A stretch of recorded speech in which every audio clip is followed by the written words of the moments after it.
भक्त के जीवन में अनुकूल प्रतिकूल दोनों कृपा होती है। ठाकुर जी को पाप पुण्य अर्पण करने हैं तो सभी कुछ अर्पण करना है। आज तर्पण हुआ तो सब कुछ करके आखिर में क्या कर दिए, हरि अर्पण, कि ये सब कुछ, और सब कुछ करने के बाद हरि अर्पण, गोविंद को अर्पण, सब जगन्नाथ को अर्पण। उन्हीं के चरण कमल में जीव का विश्राम है। तो अनुकूल कृपा प्रतिकूल कृपा दोनों जीवन में चाहिए। तो पहले प्रसाद पवाया, फिर पंडा लोग पीट गए, फिर उस मार को जगन्नाथ जी अपने अंग पर धारण कर लिए। कल सुना, पंडा लोग स्नान कराने को ठाकुर जी को मालिश करने लगे तो देखा जगह जगह लाठी के चिन्ह बने। जगन्नाथ जी को पूछा, प्रभु कौन ने चोट मारी? तो बोले, चक्रधारी चोट तुमने ही मारी। सुन के पंडा ओ पुजारी, सबको अचरज भारी है। प्रभु को हम मारे? हम जगन्नाथ जी की सेवा करते हैं कि मारते हैं? प्रभु को हम मारे, फिर कौन को दुलारे? फिर दुलारते किसको हैं? प्रभु को हम मारे, फिर कौन को दुलारे? मैं चोट अंग धारे, भक्त प्राण तेहूं प्यारे, इनते एकता हमारी है। ये ठाकुर जी के वचन। मुझे भक्त प्राण से प्यारे हैं और मैं मेरे भक्त दो नहीं हैं। भजन करते करते मेरा भक्त मेरा ही स्वरूप हो जाता है। एकता हमारी है। अरे ताले बंद किबाड़ है, कैसे घुस गया चोर? इतने मोटा मोटा ताला जड़ते हो मंदिर पे, चोर घुसेगा कैसे? ताला टूटा हुआ था। बोले वो तो टूटा हुआ नहीं था। तो ताले बंद किबाड़ है, कैसे घुस गए चोर? साधु को तुम चोर कही, यह अपराध है घोर। अरे ठाकुर जी तो कैसे अब ठीक हो गए, ये जो अंग पे घाव बने हैं? तो ठाकुर जी बोले, चरण पकड़ के मांगो क्षमा और नहीं होवे सकल विनाश। कलि में परम हितैषी सुहिद, संत वर बाबा माधव। तो ये चरित्र सुना था। फिर कैसे, तो पावर कहां से आ रही है? पावर आ रही है दासपने से। ये नहीं भूलना कि मैं हरि का दास हूं, मैं गोविंद का दास हूं, मैं जगन्नाथ जी का दास हूं, मैं ठाकुर जी का दास हूं, वही मेरे स्वामी हैं। मेरे पास जो कुछ है वो सब श्री हरि का है। मैं भी श्री हरि का हूं। मेरा हर कर्म श्री हरि के लिए है, ऐसा मानना, तब बंधन नहीं होता। तो पहले भोग भिजवाए, फिर ठाकुर पिटवाए, फिर उसके बाद राजा का गुरु बनवा दिए। लेकिन माधव दास जी की बड़ाई यह है कि उनके मन के ऊपर किसी बात का कोई असर नहीं हो रहा। उनका चित्त एक रस गोविंद के दास्य रस में, भजन रस में डूबा है। माधव दास जी भिक्षावृत्ति, उसके बाद लीला हुई। उनको संग्रहणी का रोग हो गया। अब एक साधक ने बड़ा अच्छा प्रश्न किया। बोले, महाराज कल आप कहे कि माधव दास जी को पेचिस का रोग हो गया, बार बार ऐसा 15 दिन का भोग बाकी था, ठाकुर जी स्वीकार किए। और आप रूप गोस्वामी जी के चरित्र में ये कहते हैं कि रूप गोस्वामी जी कहे, अनर्थ निवृत्ति वाले चौथे स्तर पे ही सारे अनर्थ कट जाते हैं। अब वो तो 9वें स्तर को प्राप्त थे, माने भगवान का दर्शन हो रहा था, तो सब कुछ प्राप्त कर चुके थे। तो जो चौथी सीढ़ी की बात है वो 9वीं सीढ़ी पे कैसे आ गई? बड़ा अच्छा प्रश्न था। तो इसका समाधान ऐसे किया जाएगा कि भगवत प्राप्ति के बाद अगर कोई भोग संत के जीवन में दिखाई दे रहा है तो दो कारण हैं। पहला तो भगवत इच्छा, कन्हैया को लीला करनी है,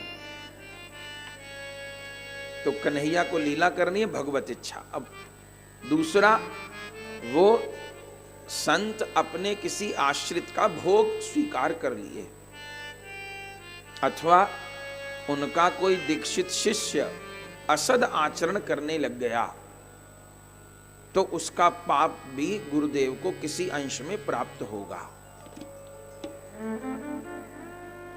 संतान, कुल परिवार के संतान लोग गलत काम करने लग गए तो पितृ दुखी होते हैं। यहां तक लिखा है, माने भगवत धाम चले गए तब तो मतलब नहीं किसी से, पर पितृ लोगों की भी 3 ग्रेड हैं, जैसे कि first AC, second AC, third AC. ऐसे ही पितर भी 3 प्रकार के हैं, एक उत्तम है, एक मध्यम है, एक निम्न है। तो अगर वंशज गलत काम करने लग गए तो उत्तम गति से होंगे तो नीचे गिर जाएंगे, अधोगति में आ जाएंगे, और ज्यादा कुकर्म करने लगे तो नरकगामी भी हो जाएंगे।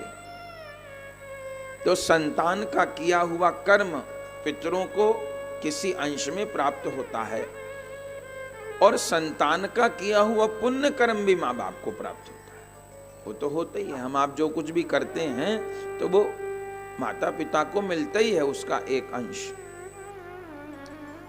और असत कर्म उनको दुखी करते हैं, पितरों को तो खास कर। तो ऐसे ही गुरु का शिष्य है और वो असत कर्म करता है, ये नियम लिया कि प्याज लहसुन नहीं खाना है और खाने लग गया तो उसका भोग गुरुदेव को आएगा। गलत वस्तु का सेवन करने लग गया या कुछ भी गलत आचरण करेगा तो वो भोग आएगा। तो वो रोग इस रूप में भी दिखाई देता है। तो फिर साधक को क्या करना चाहिए? साधक को कुछ साधन, ऐसे हम जो कुछ भजन करते हैं उसका एक अंश गुरुदेव को प्राप्त होता ही है, पर अलग से भी ठाकुर जी से प्रतिदिन ये प्रार्थना करनी चाहिए, भले एक माला करे, हनुमान चालीसा का पाठ करे, जो करे, कि हमारे गुरुदेव सदा स्वस्थ रहे, दीर्घायु हो, स्वस्थ रहें। क्योंकि वो जितने दिन तक उनको अपने लिए तो कुछ करना बाकी नहीं है, वे भगवान के धाम से ही आए हैं, जितने दिन ठाकुर जी को रखना है जगत कल्याण के लिए रखेंगे, फिर उनको भगवत धाम जाना है, उनको तो किसी से कोई लेना देना नहीं है। लेकिन वो जितने दिन देह में विराजेंगे उतने दिन जगत का कल्याण करेंगे। वे जल्दी लीला में प्रविष्ट हो जाएंगे तो संसार वंचित होगा। तो ठाकुर जी के तो आयु का बहुत बड़ा डिपार्टमेंट है, तो गुरुदेव की आयु बढ़ाएं और उनको स्वास्थ्य दें, उनको शक्ति कम न होने पावे शरीर में, और उनके द्वारा खूब जगत कल्याण हो। माने मेरे गुरुदेव तन से स्वस्थ रहें। और गुरुदेव क्या संकल्प करते हैं? वो निरंतर एक ही संकल्प करते हैं कि अपने जितने भी अनुगत जन हैं, वैष्णव हरि भक्त जन हैं, उनका सदा मन स्वस्थ रहे, उनके मन से स्मरण बने, और जितने भी जन हैं उन सबका ये अंतिम जन्म हो, उनको भगवत धाम भगवत सेवा की प्राप्ति हो। तो माधव दास बाबा के शरीर में वो पेचिस वाला रोग हो गया, संग्रहणी वाला, तो फिर कितनी सुंदर कथा थी जो कल सुने, उसको दोबारा स्मरण करने को मन करता है कि ठाकुर जी लंगोटी धो रहे हैं, आके प्रभु वस्त्र धो रहे हैं, नहला रहे हैं गुरुदेव को, कपड़ा बदल रहे हैं, फिर बार बार वस्त्र खराब हो जाते हैं, फिर ठाकुर जी करते हैं। तब माधव दास बाबा ने यही कहा, प्रभु ऐसा मत करिए। ठाकुर जी बोले कि मैं तो करूंगा। तब माधव दास बाबा के मुख से निकल गया, अपूरव करुणा को संयोग, मिटा ही देते प्रभु ये रोग। अगर इतनी चिंता हो रही है, मेरे कपड़े धो रहे हो, तो मिटा ही देते प्रभु ये रोग। हंसे नहीं जाते जग के लोग, हंसी तो न हो। तो भगवान बहुत सुंदर बोले। क्या बोले भगवान? कि आयो है भोग जो भी प्रारब्ध में, भोगत लेनो चाहिए, नहीं रखनो है शेष जी। रह गयो शेष या जन्म को प्रारब्ध यदि, तो अगले शरीर माही होए गो प्रवेश जी। इतनी सुनी माधव दास माधवदास जी ने इतनी सुनी तो क्या बोले? बोले माधवदास, यदि ऐसी प्रारब्ध महिमा तो मैं ही भुगत ले, तो आप सहे क्यों कलेश जी? यदि इतनी आपने कह दी कि नहीं काट सकता तो मैं भुगत ही रहा था, आप क्यों ऐसा कलेश सह रहे हो? तो ठाकुर जी क्या बोले? भक्त की पीड़ा नहीं सही जाए मुंह पर। माने में भक्त का, जैसे बच्चे के पांव में फोड़ा हो गया, ठीक, अब माने ही फोड़े का ऑपरेशन करवाया डॉक्टर के पास ले जाके। अब ऑपरेशन होगा फोड़े का तो दर्द होगा, बच्चा रोएगा, चीखेगा, चिल्लाएगा, माँ को कहेगा तू क्या बुरी है, बहुत बुरी है, मुझे इतना दर्द कर दिया। लेकिन माँ को पता है कि फोड़े का इलाज होना चाहिए, तो माँ उस फोड़े को कटवा के निकलवाएगी भी, पट्टी भी कराएगी, और फिर बच्चे को रोता देख के रोएगी भी। अगर बच्चा सारी रात नहीं सो पा रहा है दर्द के मारे तो माँ भी जागेगी, बुखार हो गया तो सारी सारी रात सेवा करेगी। लेकिन वो ऑपरेशन भी फोड़े का माँ ने ही कराया है, क्योंकि नहीं कराए तो वो बढ़ जाता और ज्यादा दुख देता। तो ऐसे ही भक्त के जीवन के प्रारब्ध का इस प्रकार भोग भी भगवान ही करवाते हैं। लेकिन जब भक्त को दैहिक पीड़ा होती है, होती नहीं पर होती है, तो भगवान भी कष्ट पाते हैं। लेकिन जब वो भक्त महापुरुष भगवान के लीला चिंतन में डूब जाते हैं तो उनको फिर देह का अनुसंधान नहीं रहता। जैसे परम पूज्य हनुमान प्रसाद पोद्दार जी, अभी मार्च में उन्हीं के समाधि के साथ में ही कथा है, वहीं पर गीता वाटिका के भीतर। तो उनका बड़ा विलक्षण चरित्र हम कह चुके, पर जो बात यहाँ कहनी है, पोद्दार जी को, भाई जी को कैंसर हो गया, कहते हैं अपने जमाई का लिया था, चलिए जो था, चौथे स्टेज का कैंसर हो गया, पेट में ऑपरेशन वगैरह हुआ नहीं, कीमोथेरेपी वो सब लिए नहीं। बोले कीमोथेरेपी में क्या होता है, सांप को मार के उसका जहर चढ़ाया जाता है।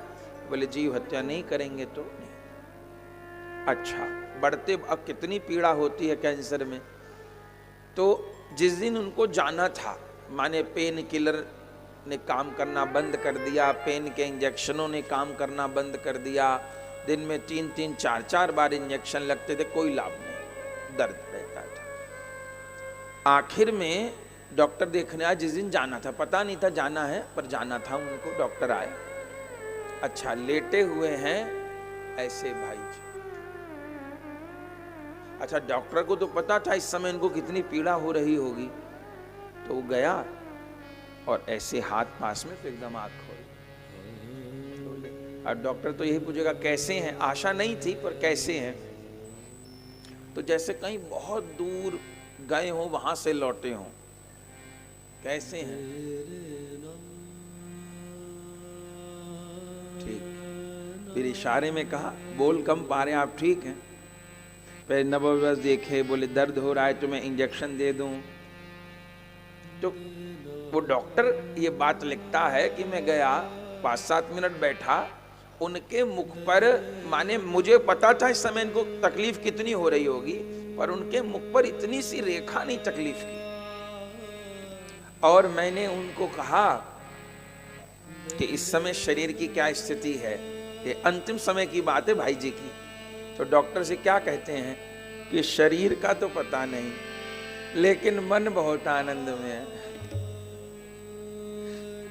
शरीर का तो पता नहीं, मन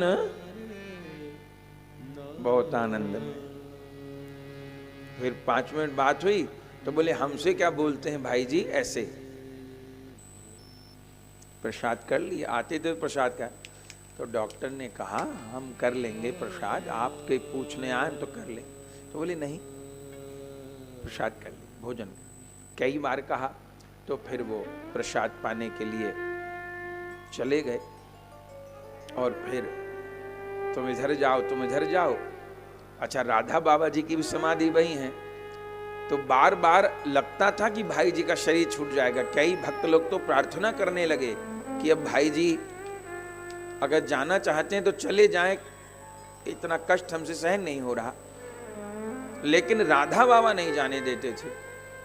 एक कोई राजस्थान में बालाजी के भक्त थे, तो वो आते थे, उनको सिद्ध थे बालाजी, और जिसके लिए प्रार्थना करी अचूक उपाय करते थे वो।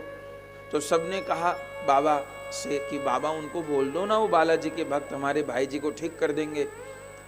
तो न चाहते हुए भी सब भक्तों कहने से कह दिया। तो उनको बालाजी वास्तव में प्रकट थे, उनको बालाजी। तो आए वो, तो बाबा से पूछे क्या बोले? तो बालाजी बोले कि मैं तो बचा लूं, लेकिन श्री कृष्ण बालाजी से बोले हैं कि अब भाई जी को मैं स्वीकार करूंगा, तो तुम बीच में मत आओ। तो बालाजी बोले ठाकुर से विपरीत थोड़ो चलेंगे हम, तो ठाकुर जी कह रहे स्वीकार करूंगा।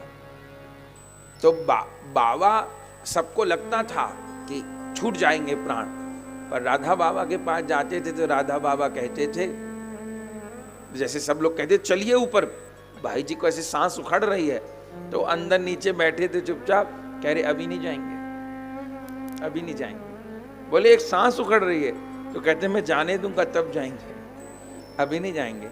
और जिस दिन जाना था तब सबको लगा कि भाई जी आराम कर रहे हैं, तो सब लोग बाबा के पास नीचे आ गए। तब बाबा ने कहा चले जाओ, अब भाई जी के जाने का समय हो रहा है, अब मैंने कह दिया है, अब आप जाने की ठान लिए हो तो जाओ। जैसे नीचे बाबा कहे आप जा सकते हैं,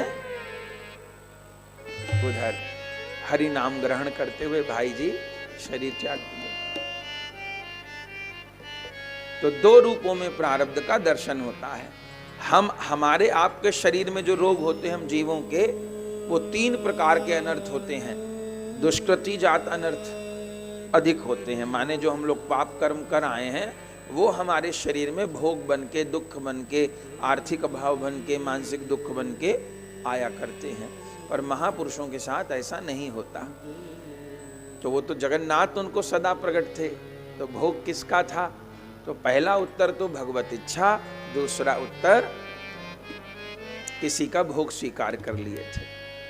आखिर में माधव दास बाबा ने कहा मैं कपड़े नहीं धोने दूंगा आपको, तो कन्हैया को लीला करनी है, भगवत इच्छा। अब दूसरा, वो संत अपने किसी आश्रित का भोग स्वीकार कर लिए, अथवा उनका कोई दीक्षित शिष्य असद आचरण करने लग गया, तो उसका पाप भी गुरुदेव को किसी अंश में प्राप्त होगा।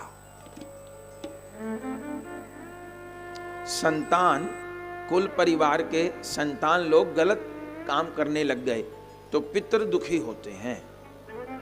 यहां तक लिखा है, माने भगवत धाम चले गए तब तो मतलब नहीं किसी से, पर पितृ लोगों की भी 3 ग्रेड हैं, जैसे कि first AC, second AC, third AC. ऐसे ही पितर भी 3 प्रकार के हैं, एक उत्तम है, एक मध्यम है, एक निम्न है। तो अगर वंशज गलत काम करने लग गए तो उत्तम गति से होंगे तो नीचे गिर जाएंगे, आप अधोगति में आ जाएंगे, और ज्यादा कुकर्म करने लगे तो नरकगामी भी हो जाएंगे। तो संतान का किया हुआ कर्म पितरों को किसी अंश में प्राप्त होता है, और संतान का किया हुआ पुण्य कर्म भी माँ बाप को प्राप्त होता है। वो तो होता ही है, हम आप जो कुछ भी करते हैं तो वो माता पिता को मिलता ही है उसका एक अंश, और असत्कर्म उनको दुखी करते हैं, पितरों को तो खासकर। तो ऐसे ही गुरु का शिष्य है और वो असत्कर्म करता है, ये नियम लिया कि प्याज लहसुन नहीं खाना है और खाने लग गया, तो उसका भोग गुरुदेव को आएगा।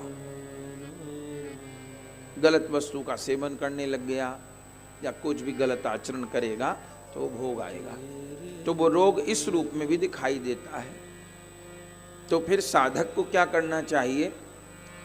साधक को कुछ साधन, ऐसे हम जो कुछ भजन करते हैं उसका एक अंश गुरुदेव को प्राप्त होता ही है, पर अलग से भी ठाकुर जी से प्रतिदिन ये प्रार्थना करनी चाहिए, भले एक माला करे, हनुमान चालीसा का पाठ करे, जो करे, कि हमारे गुरुदेव सदा स्वस्थ रहें, दीर्घायु हो, स्वस्थ रहें।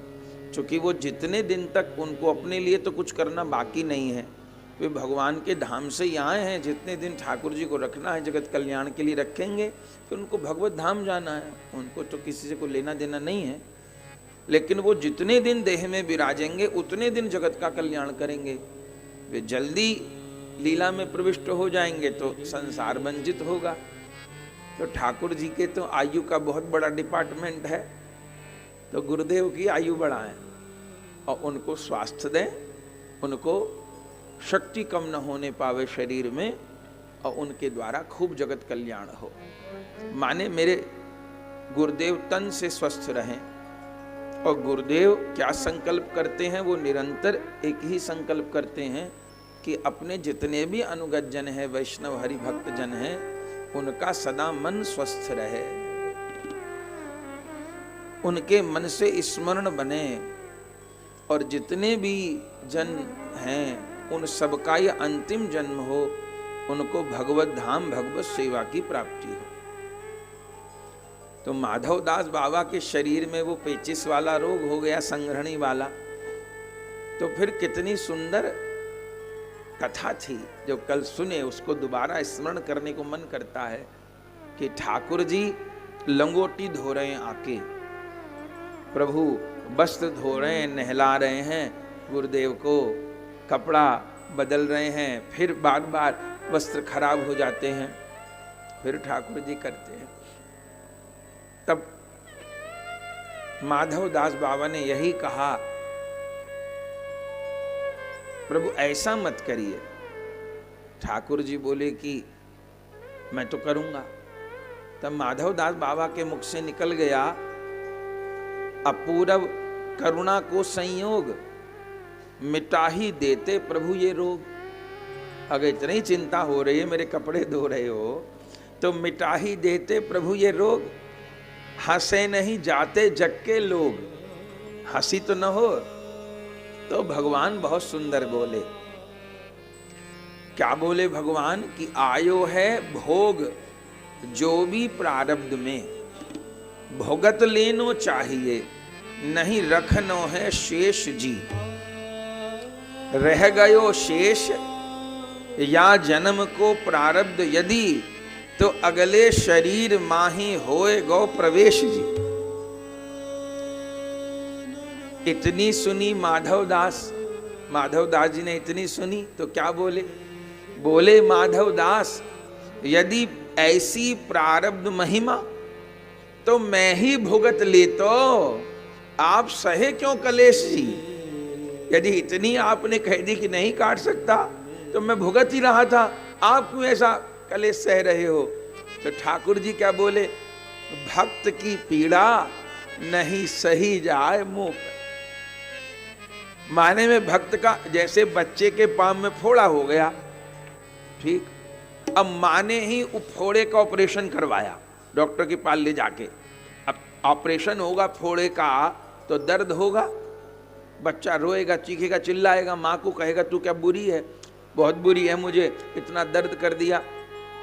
लेकिन माँ को पता है कि फोड़े का इलाज होना चाहिए, तो माँ उस फोड़े को कटवा के निकलवाएगी भी, पट्टी भी कराएगी, और फिर बच्चे को रोता देख के रोएगी भी। अगर बच्चा सारी रात नहीं सो पा रहा है दर्द के मारे, तो माँ भी जागेगी। बुखार हो गया तो सारी सारी रात सेवा करेगी। लेकिन वो ऑपरेशन भी फोड़े का माँ ने ही कराया है, क्योंकि नहीं कराए तो वो बढ़ जाता और ज्यादा दुख देता। तो ऐसे ही भक्त के जीवन के प्रारब्ध का इस प्रकार भोग भी भगवान ही करवाते हैं।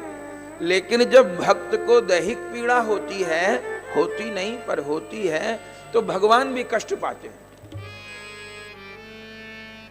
लेकिन जब वो भक्त महापुरुष भगवान के लीला चिंतन में डूब जाते हैं, तो उनको फिर देह का अनुसंधान नहीं रहता। जैसे परम पूज्य हनुमान प्रसाद पोद्दार जी, अभी मार्च में उन्हीं के समाधि के साथ में ही कथा है। वहीं पर गीता वाटिका के भीतर। तो उनका बड़ा विलक्षण चरित्र हम कह चुके, पर जो बात यहाँ कहनी है, पोदार जी को, भाई जी को कैंसर हो गया, कहते हैं अपने जमाई का लिया था, चलिए जो था। चौथे स्टेज का कैंसर हो गया पेट में, ऑपरेशन वगैरह हुआ नहीं, कीमोथेरेपी वो सब लिए नहीं। बोले कीमोथेरेपी में क्या होता है, सांप को मार के उसका जहर चढ़ाया जाता है। बोले जीव हत्या नहीं करेंगे तो नहीं। अच्छा, बढ़ते अब कितनी पीड़ा होती है कैंसर में। तो जिस दिन उनको जाना था, माने पेन किलर ने काम करना बंद कर दिया, पेन के इंजेक्शनों ने काम करना बंद कर दिया, दिन में 3-3, 4-4 बार इंजेक्शन लगते थे, कोई लाभ नहीं, दर्द रहता था। आखिर में डॉक्टर देखने आया, जिस दिन जाना था, पता नहीं था जाना है, पर जाना था उनको, डॉक्टर आया। अच्छा, लेटे हुए हैं ऐसे भाई जी। अच्छा, डॉक्टर को तो पता था इस समय इनको कितनी पीड़ा हो रही होगी, तो वो गया और ऐसे हाथ पास में तो एकदम आँख खोली। और डॉक्टर तो यही पूछेगा कैसे हैं, आशा नहीं थी पर कैसे हैं, तो जैसे कहीं बहुत दूर गए हो वहां से लौटे हो, कैसे हैं, ठीक। फिर इशारे में कहा, बोल कम पा रहे आप, ठीक हैं। फिर नवबस देखे, बोले दर्द हो रहा है तो मैं इंजेक्शन दे दूं। तो वो डॉक्टर ये बात लिखता है कि मैं गया, 5-7 मिनट बैठा, उनके मुख पर, माने मुझे पता था इस समय इनको तकलीफ कितनी हो रही होगी, पर उनके मुख पर इतनी सी रेखा नहीं तकलीफ की। और मैंने उनको कहा कि इस समय शरीर की क्या स्थिति है, ये अंतिम समय की बात है भाई जी की। तो डॉक्टर से क्या कहते हैं कि शरीर का तो पता नहीं, लेकिन मन बहुत आनंद में है। शरीर का तो पता नहीं, मन बहुत आनंद में। फिर 5 मिनट बात हुई तो बोले हमसे क्या बोलते हैं भाई जी, ऐसे प्रसाद कर लिया, आते थे प्रसाद का।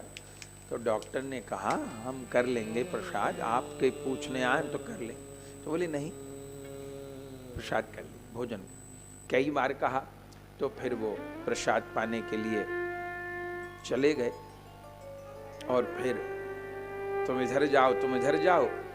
अच्छा, राधा बाबा जी की भी समाधि वही है, तो बार बार लगता था कि भाई जी का शरीर छूट जाएगा। कई भक्त लोग तो प्रार्थना करने लगे कि अब भाई जी अगर जाना चाहते हैं तो चले जाएं, इतना कष्ट हमसे सहन नहीं हो रहा।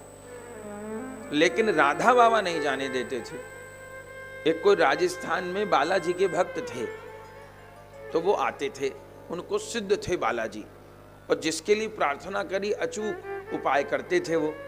तो सबने कहा बाबा से कि बाबा उनको बोल दो ना, वो बालाजी के भक्त हमारे भाई जी को ठीक कर देंगे। तो न चाहते हुए भी सब भक्तों कहने से कह दिया। तो उनको बालाजी वास्तव में प्रकट थे, उनको बालाजी। तो आए वो, तो बाबा से पूछे क्या बोले, तो बालाजी बोले कि मैं तो बचा लूं, लेकिन श्री कृष्ण बालाजी से बोले हैं कि अब भाई जी को मैं स्वीकार करूंगा, तो तुम बीच में मत आओ। तो बालाजी बोले ठाकुर से विपरीत थोड़ो चलेंगे हम, तो ठाकुर जी कह रहे स्वीकार करूंगा। तो बाबा सबको लगता था कि छूट जाएंगे प्राण, पर राधा बाबा के पास जाते थे तो राधा बाबा कहते थे, जैसे सब लोग कहते चलिए ऊपर, भाई जी को ऐसे सांस उखड़ रही है, तो अंदर नीचे बैठे थे चुपचाप, कह रहे अभी नहीं जाएंगे, अभी नहीं जाएंगे। बोले एक सांस उखड़ रही है, तो कहते मैं जाने दूंगा तब जाएंगे, अभी नहीं जाएंगे। और जिस दिन जाना था तब सबको लगा कि भाई जी आराम कर रहे हैं, तो सब लोग बाबा के पास नीचे आ गए। तब बाबा ने कहा चले जाओ, अब भाई जी के जाने का समय हो रहा है, अब मैंने कह दिया है, अब आप जाने की ठान लिए हो तो जाओ। जैसे नीचे बाबा कहे आप जा सकते हैं, उधर हरि नाम ग्रहण करते हुए भाई जी शरीर त्याग दिया। तो 2 रूपों में प्रारब्ध का दर्शन होता है। हमारे आपके शरीर में जो रोग होते हैं हम जीवों के, वो 3 प्रकार के अनर्थ होते हैं। दुष्कृति जात अनर्थ अधिक होते हैं, माने जो हम लोग पाप कर्म कर आए हैं वो हमारे शरीर में भोग बन के, दुख बन के, आर्थिक अभाव बन के, मानसिक दुख बन के आया करते हैं। पर महापुरुषों के साथ ऐसा नहीं होता। तो वो तो जगन्नाथ उनको सदा प्रकट थे, तो भोग किसका था? तो पहला उत्तर तो भगवत इच्छा, दूसरा उत्तर किसी का भोग स्वीकार कर लिए थे। आखिर में माधव दास बाबा ने कहा मैं कपड़े नहीं धोने दूंगा आपको मल मूत्र से सने हुए। ठाकुर जी कहे कि मैं धोके रहूंगा, तो उन्होंने कहा फिर मुझे ठीक कर दो, ठीक नहीं करोगे तो मैं प्राण छोड़ रहा हूं फिर समुद्र में कूद के। तो फिर आखिर में ये फैसला हुआ, ठाकुर जी ने कहा 15 दिन का भोग मैं स्वीकार